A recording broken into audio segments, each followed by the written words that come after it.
ढोलकपुर गांव में एक नया म्यूजियम खुलता है। उस म्यूजियम को देखने के लिए दूर दूर से लोग आते हैं। उसी म्यूजियम में एक बहुत ही डरावनी चुड़ैल की पेंटिंग थी।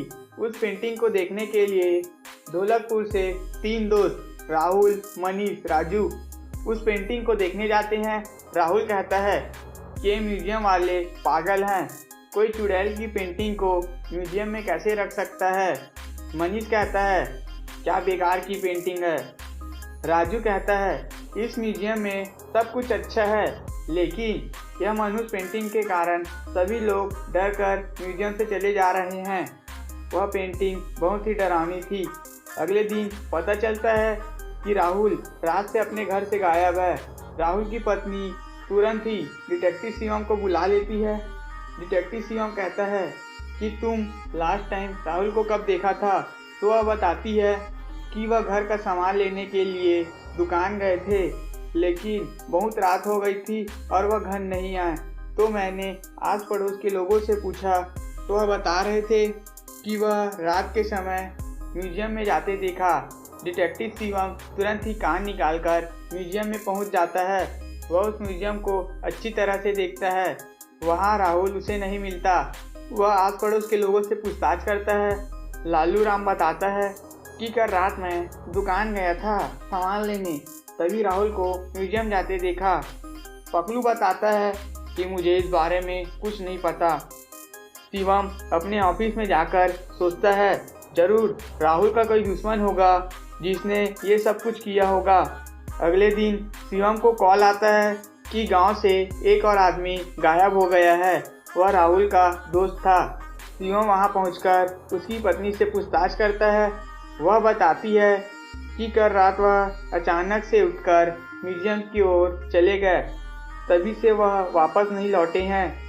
शिवम सोचता है कि इस म्यूजियम में कुछ गड़बड़ है। जो एक बार जाता है वह दोबारा लौटकर कभी वापस नहीं आता। शिवम म्यूजियम में पहुंचकर अच्छी तरह से जांच करता है। तभी उसकी नज़र उस डरावनी तस्वीर पर पड़ती है। क्या आप इस तस्वीर को देखकर बता सकते हो कि क्या गड़बड़ी है? अच्छे से देखिए, सोचिए और आपका आंसर कमेंट कर बताइए।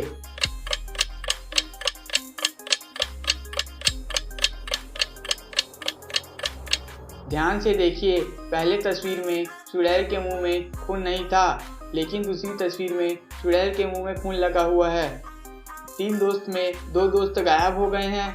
राहुल, मनीष, जरूर राजू पर नज़र रखनी होगी। डिटेक्टिव शिवम राजू के घर के बाहर रात को नज़र रखता है।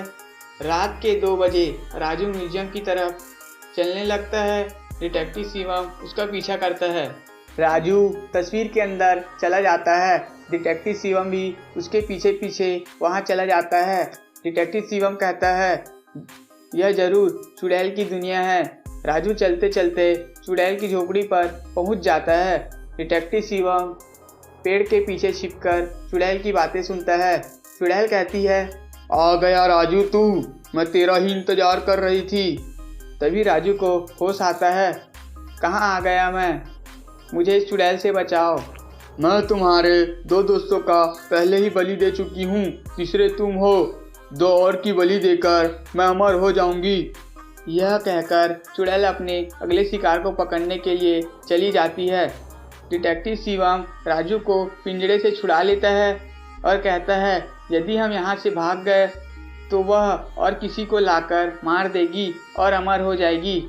तुम उसे अपनी बातों में उलझाकर रखना, मैं पीछे से आकर उसकी छड़ी तोड़ दूंगा, जिससे वह नष्ट हो जाएगी। चुड़ैल अपने अगले शिकार के लिए गांव में पहुंच जाती है।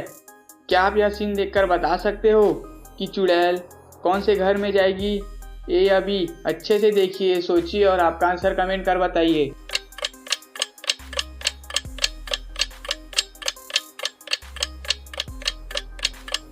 ध्यान से देखिए, ए वाले घर में लाइट जल रही है, इसका मतलब वहाँ लोग सोए नहीं हैं। और बी वाले घर में अंधेरा है, इसका मतलब सब लोग सो गए होंगे। चुड़ैल अपना अगला शिकार लेकर झोपड़ी में पहुँच जाती है।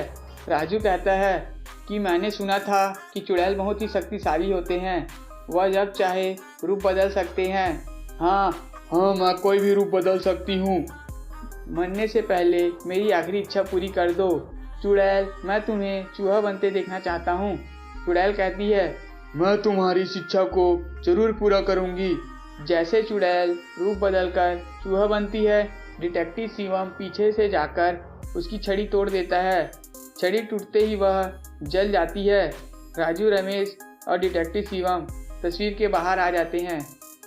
यदि आप चैनल पे नए हो तो वीडियो को लाइक कर सब्सक्राइब बटन दबाना ना भूलें। मिलते हैं अगली वीडियो पर।